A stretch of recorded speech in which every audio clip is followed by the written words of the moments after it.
March 1943, Southwest Pacific. Japanese convoy crews began refusing orders to sail after encounters with a twin-engine aircraft they called Whispering Death. A plane so devastating that by the time they heard its distinctive low rumble skimming 30 feet above the waves, 8 seconds of apocalyptic firepower had already sealed their fate. But here's what no one expected.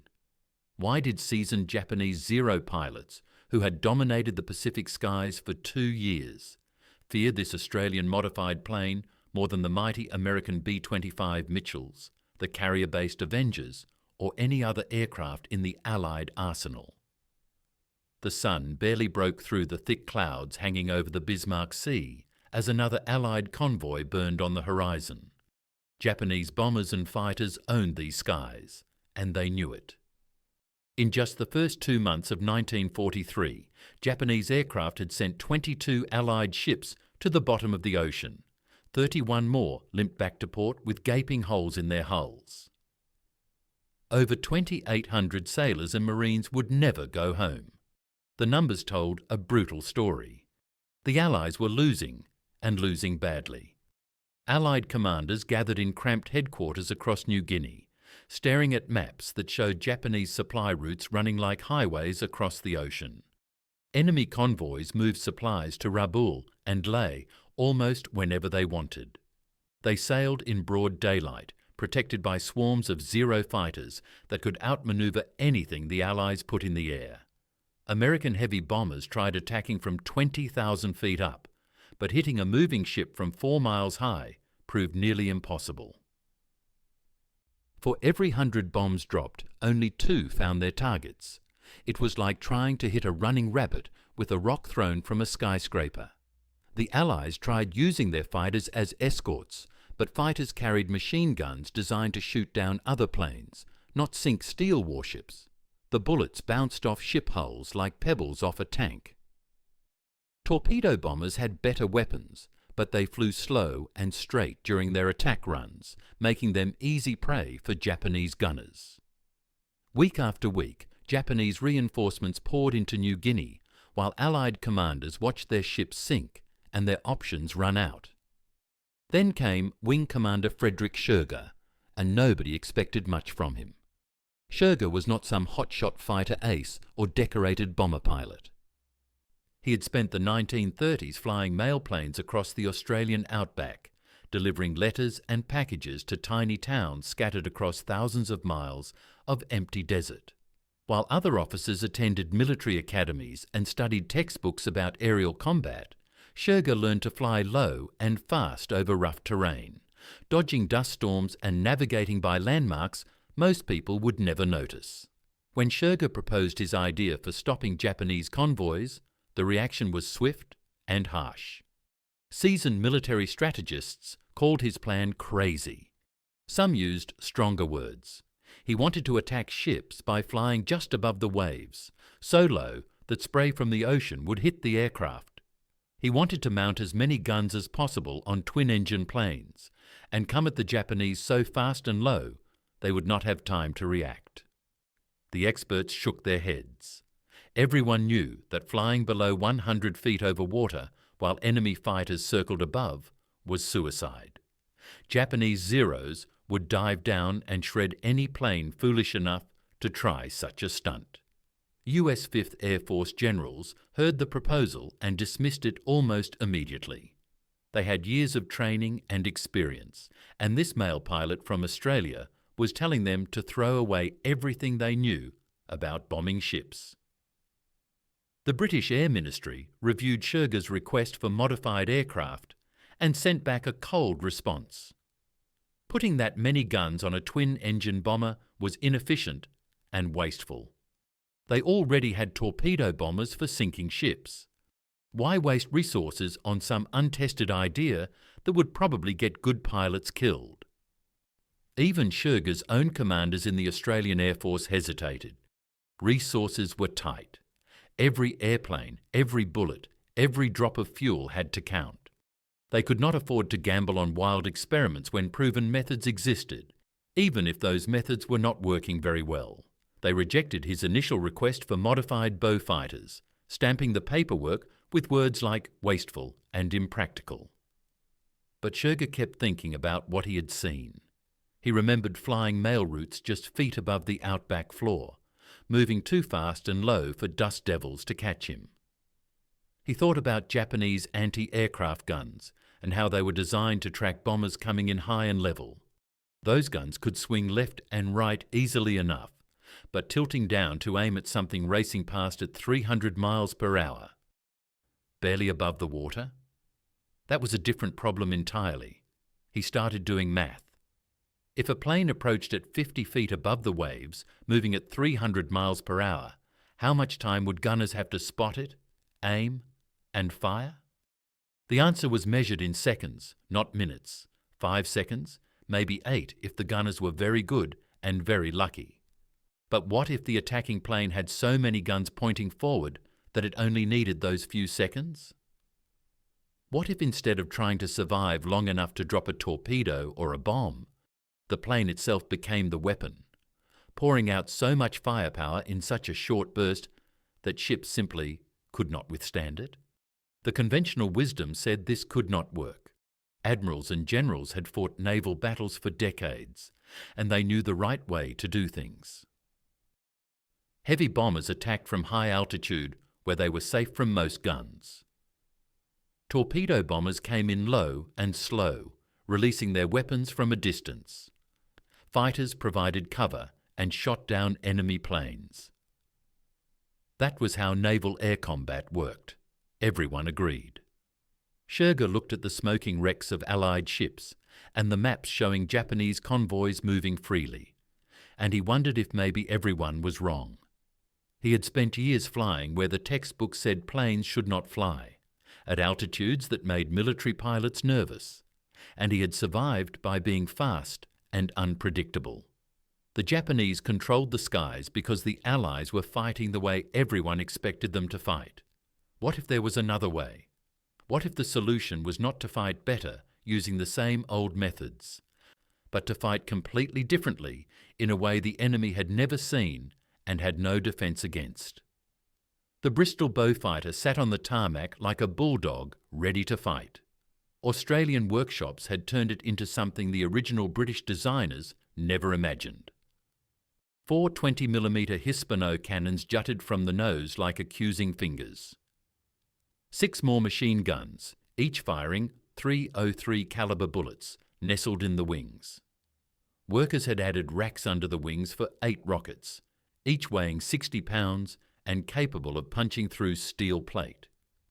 When engineers counted up all the weapons, the numbers seemed impossible. 14 guns total, all pointing forward, all firing at once.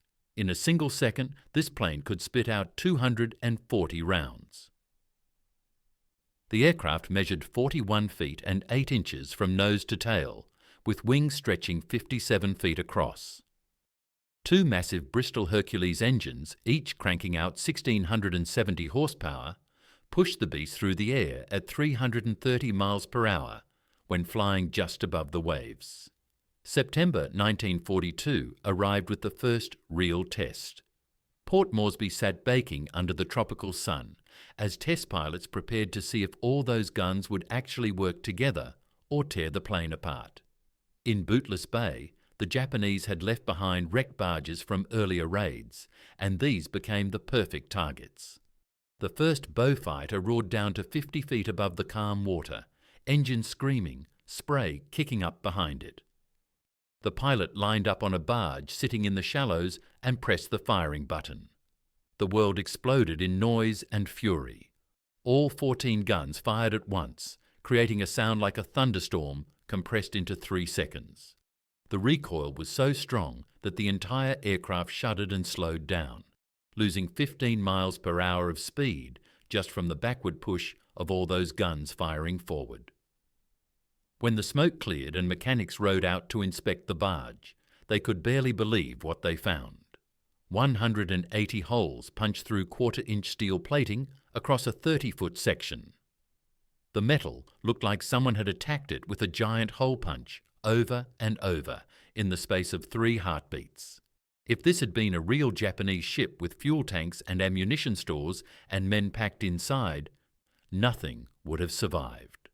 The test pilots grinned. They had found their weapon.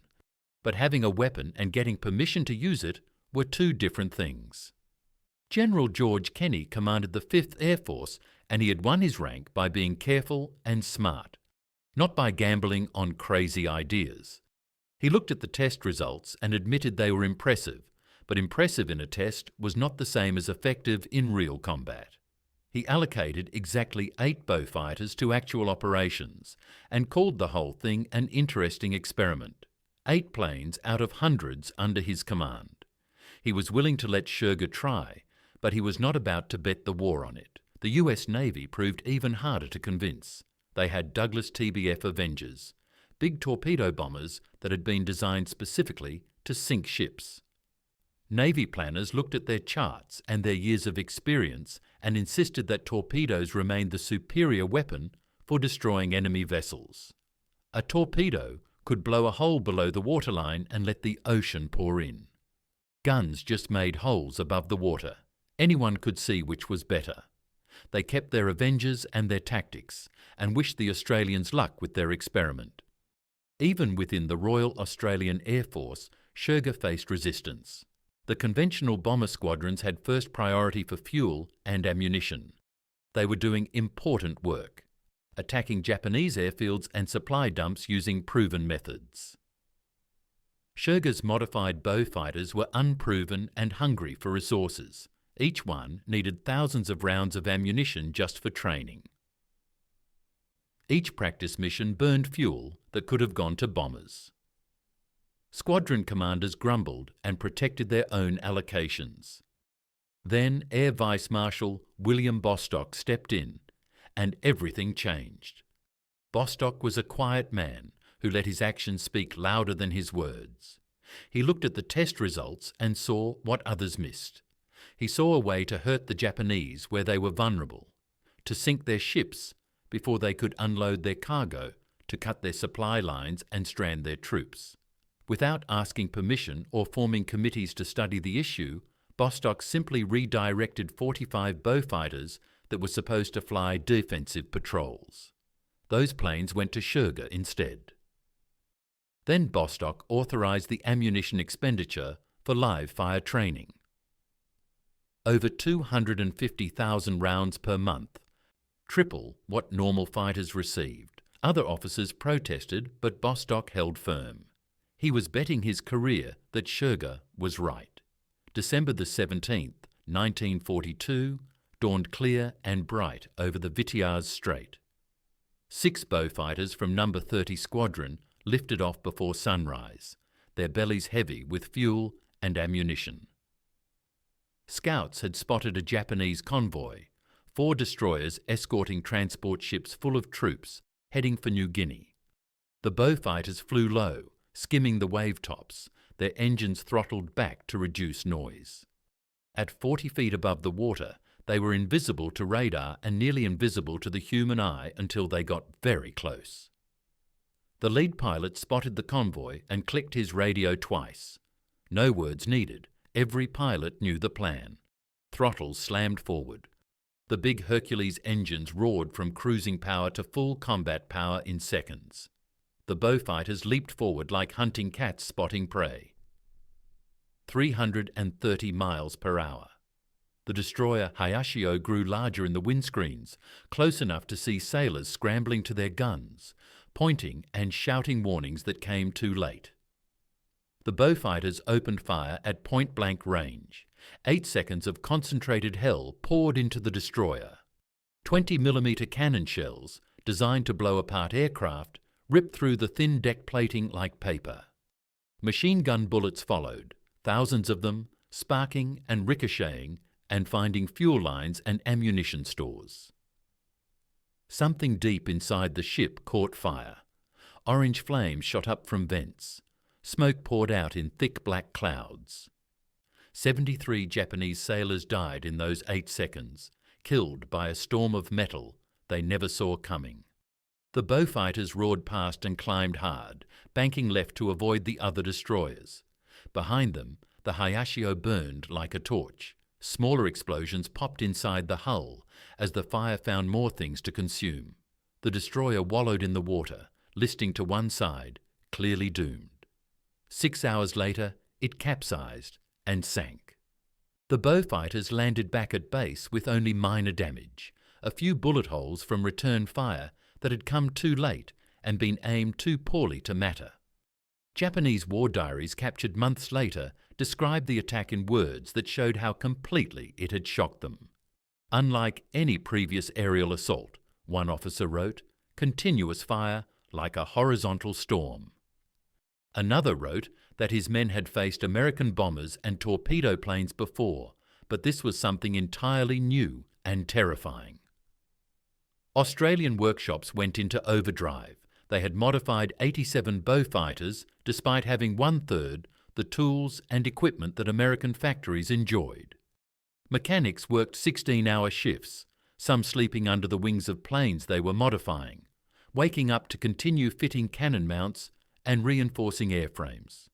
The planes had to be strong enough to handle the recoil of all those guns firing and the weight of rockets hanging under the wings.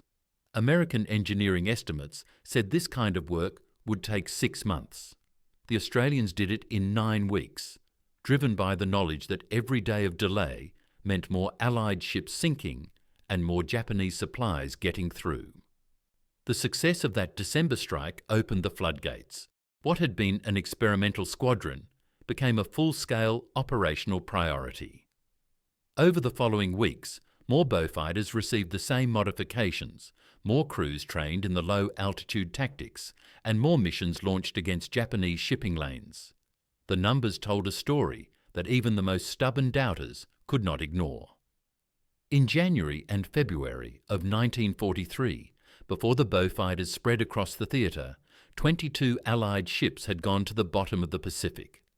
Japanese convoys sailed with confidence, completing 89 out of every 100 trips successfully. Their supplies reached the troops, their reinforcements landed safely, and the war in New Guinea ground on in their favour. Then March arrived and everything changed.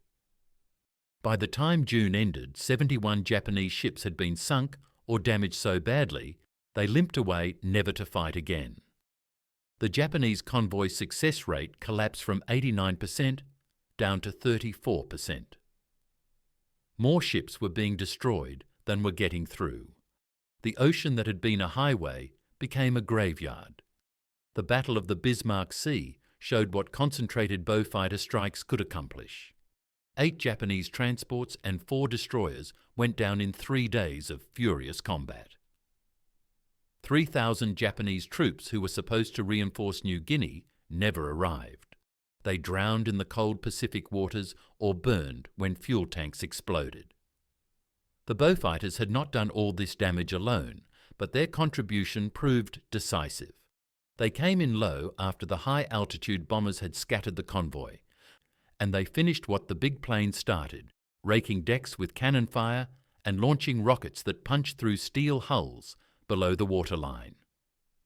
By July 1943, 5 full squadrons of the Royal Australian Air Force operated 102 Beaufighters dedicated exclusively to hunting ships. The monthly sortie rates climbed like a rocket. 47 missions in December 1942, when the whole program was just an experiment. 340 missions by mid-1943, when commanders finally understood what they had. Australian production facilities worked around the clock, delivering 364 modified Beaufighters between 1943 and 1944. Another 182 British-built airframes arrived and were immediately torn apart and rebuilt to Australian specifications. More guns, stronger wings, racks for rockets. Every plane that left the workshops carried enough firepower to destroy a destroyer. The Japanese were not stupid, and they were not going to just accept this slaughter without fighting back. Orders went out to double the fighter escorts on every convoy. Zeros that used to patrol in pairs now flew in groups of 6 or 8, circling above the vulnerable transports like angry hornets. Japanese engineers designed new gun mounts specifically angled to catch low-flying attackers. They bolted additional 25mm Type 96 guns onto destroyer decks, positioning them where gunners could aim almost straight down at planes skimming the waves. Convoy captains received new instructions about evasive maneuvers and smoke screens. Intelligence officers, translating captured documents and intercepted radio messages, found something interesting in May 1943. Japanese commanders had issued new priority orders to their fighter pilots: destroy the twin-engine raiders above all other targets. Not the heavy bombers dropping bombs from high altitude, not the American torpedo planes that everyone said were the real ship killers, not the B-25 Mitchells with their nose-mounted cannons, not even the carrier-based Avengers that had been designed specifically to sink ships. The twin-engine raiders, the Beaufighters. An Australian-modified British plane had become the #1 threat to the Imperial Japanese Navy, feared more than any aircraft the Americans could field. They had to be stopped first before anything else. Captured Japanese pilots told their interrogators about a name the crews had given the Beaufighters: Whispering Death. The name sent chills down spines when people understood why. Most aircraft engines screamed. Radial engines on fighters and bombers produced a high-pitched roar that you could hear from miles away. But the Beaufighter used sleeve valve engines, a different design that made a lower, deeper sound. A rumble instead of a scream. A whisper compared to the shriek of a Zero. Japanese sailors on deck duty learned to dread that sound because it meant the attack was already happening. By the time the low rumble of the engines reached your ears across the water, the Beaufighters were already there, already firing, already too close to stop. Death arrived on a whisper. And then the thunder of 14 guns drowned out everything else. The Americans had their own fearsome aircraft. B-25 Mitchell bombers tried the same low-altitude tactics with similar armament, and they were deadly, achieving an 11% hit rate against shipping, far better than high-altitude bombing. But the Mitchells flew 30 miles per hour slower than Beaufighters, and that difference meant Japanese gunners had an extra second or two to aim and fire. In aerial combat, seconds decided who lived and who died. The US Navy's TBF Avengers were purpose-built ship killers, heavily armoured torpedo bombers that could blow holes below the waterline. They sank an average of 2.3 Japanese vessels for every Avenger lost in combat, an impressive kill ratio by any measure. But the Beaufighters achieved 5.8 vessels destroyed or crippled for every loss, more than twice as effective as America's best naval attack aircraft, using a method that Navy planners had said would never work. British Beaufort torpedo bombers required attack runs lasting 45 to 60 seconds, flying slow and straight while the torpedo armed itself and dropped. Beaufighters needed 8 seconds of firing time. They were in and out before most defenders could even react. Even America's cutting-edge fighters and bombers, with all their technological advantages and industrial backing, couldn't match what Australian ingenuity had created from a British design. Picture the scene on a July morning in 1943 over the Solomon Sea. Dawn light filtered through low clouds, turning the ocean surface grey and glassy. 8 Beaufighters approached in 4 pairs, engines throttled back, flying just 30 feet above the swells. Occasionally, a larger wave sent spray misting across cockpit windscreens, forcing pilots to blink salt water from their eyes. Then the Japanese convoy appeared ahead, 6 cargo ships arranged in 2 neat columns, with destroyer escorts prowling the flanks like guard dogs. The flight leader clicked his radio twice. No words, just 2 clicks. Throttles slammed forward. Twin Hercules engines roared from 1,400 horsepower to 1,670 in 3 seconds flat. The aircraft leaped forward, accelerating to 320 miles per hour, closing the final mile in 11 seconds. Japanese sailors on the nearest destroyer saw them coming and spun their gun mounts frantically. Too slow. Too late. The Beaufighters were already upon them. The world erupted in continuous thunder. 4 20mm Hispano cannons firing 650 rounds per minute each.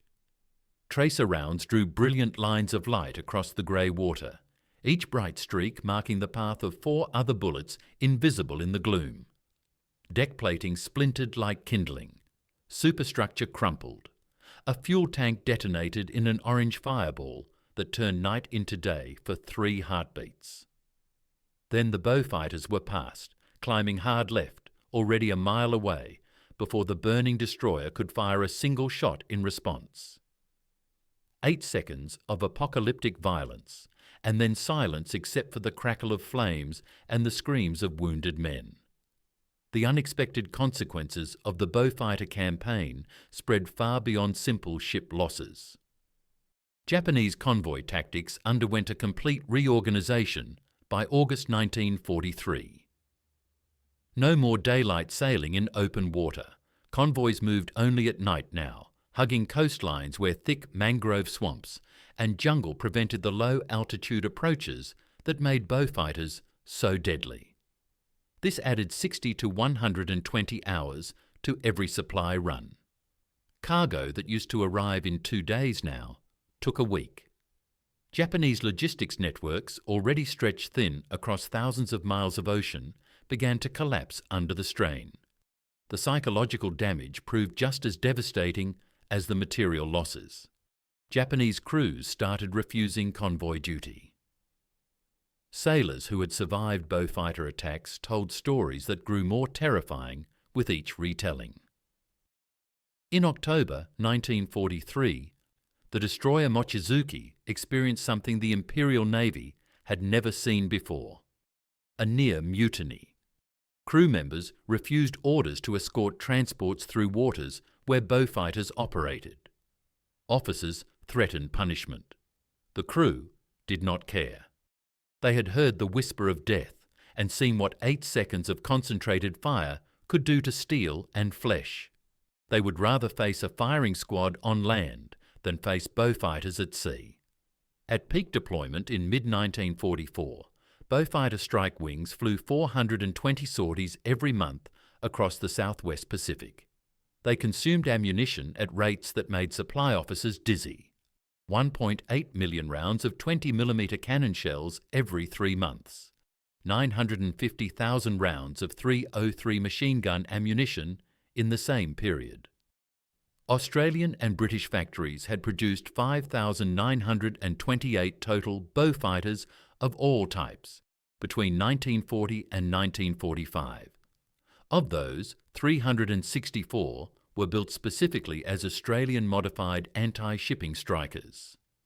These 364 aircraft, less than 7% of total Beaufighter production, accounted for 42% of all Japanese shipping losses in the Southwest Pacific Theatre after March 1943. Less than 400 planes had crippled an empire's supply lines. When the guns finally fell silent and the Pacific War ended in 1945, the Beaufighter crews went home, but their tactics did not disappear. Military planners studying the war's lessons kept coming back to those 8-second attacks that had changed everything. The concentrated nose-mounted cannon configuration that Australian workshops had pioneered became the blueprint for the next generation of fighter bombers. The F-4 Phantom that would dominate the skies 20 years later traced its design lineage directly back to those modified Beaufighters.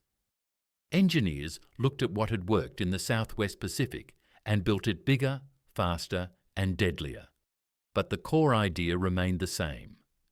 Put as many guns as possible pointing forward, get in close, unleash overwhelming firepower in seconds, and get out before the enemy can respond.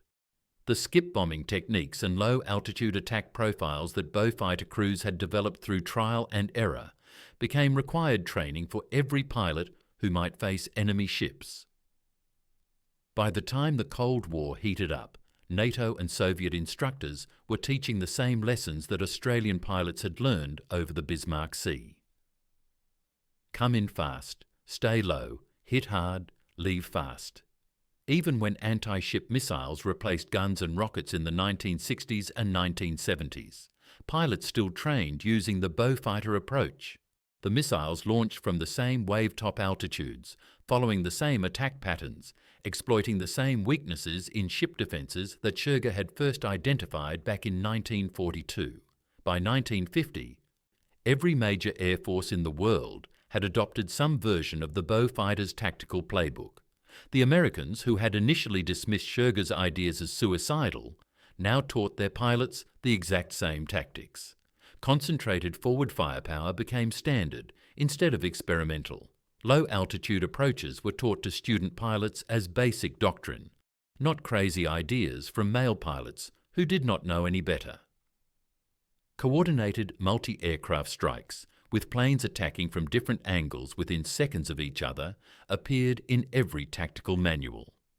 The US Navy's A-4 Skyhawk, a small jet that could carry enormous weapons loads, incorporated design lessons learned from captured Beaufighter tactical reports that Soviet intelligence had shared with American defectors.